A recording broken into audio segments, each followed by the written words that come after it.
Hey y'all, thanks for stopping in. So I came across this article, I read just a little bit, and I thought, yeah, I definitely got to read this one on the channel.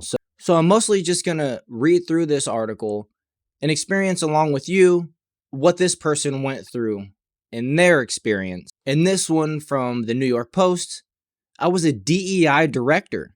DEI drives campus anti-Semitism, which is a new angle on the DEI that I haven't heard of yet.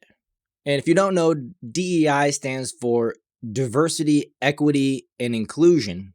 And it's something that a lot of the companies, most recently, most notably Bud Light, has turned their focus on, considering their debacle campaign with Dylan. And another example in my most recent video before this one is Victoria's Secret's experience with their focus and their shift in advertising towards the DE&I rather than what I value here on this channel, which is good products, good customer service, good prices, right?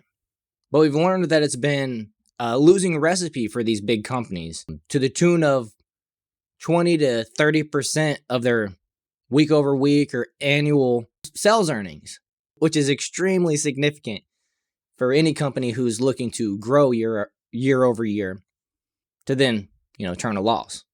So anyways, this article here, the blatant anti-Semitism on college campuses has shocked millions of Americans over the past week and a half, but not me. I saw anti-Semitism on a weekly basis in my 2 years as a faculty diversity, equity, and inclusion director. In fact, I can safely say that toxic DEI ideology deliberately stokes hatred towards Israel and the Jewish people.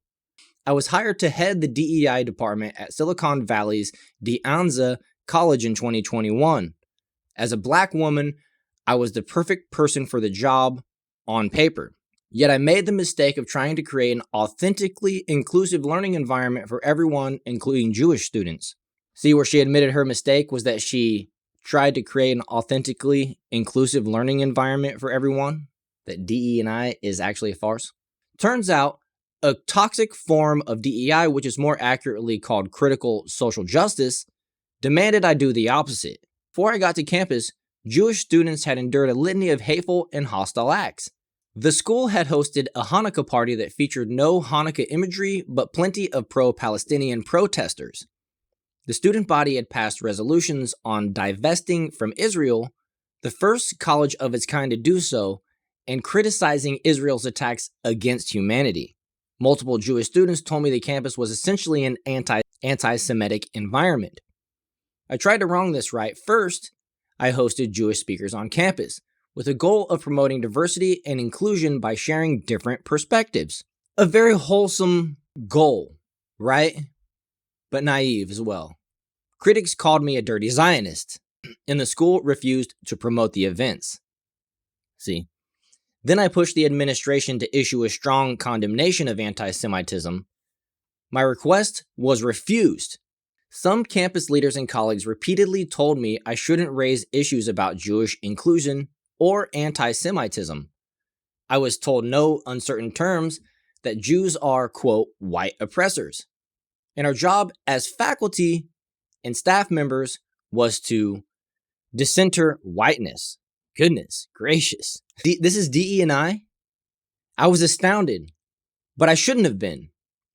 At its worst, DE&I is built on the unshakable belief that the world is divided into two groups of people, the oppressors and the oppressed.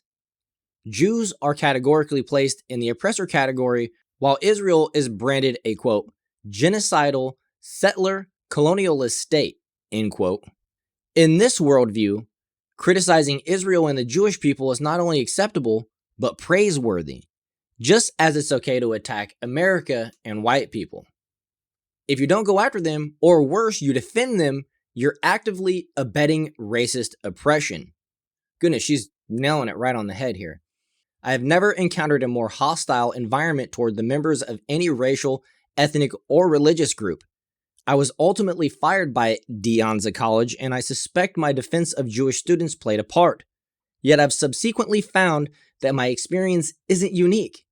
Countless faculty and students on campuses nationwide have told me the DEI ideology encourages anti-Semitism. One study found 96% of Israel-focused tweets on campus DEI staff criticized the Jewish state.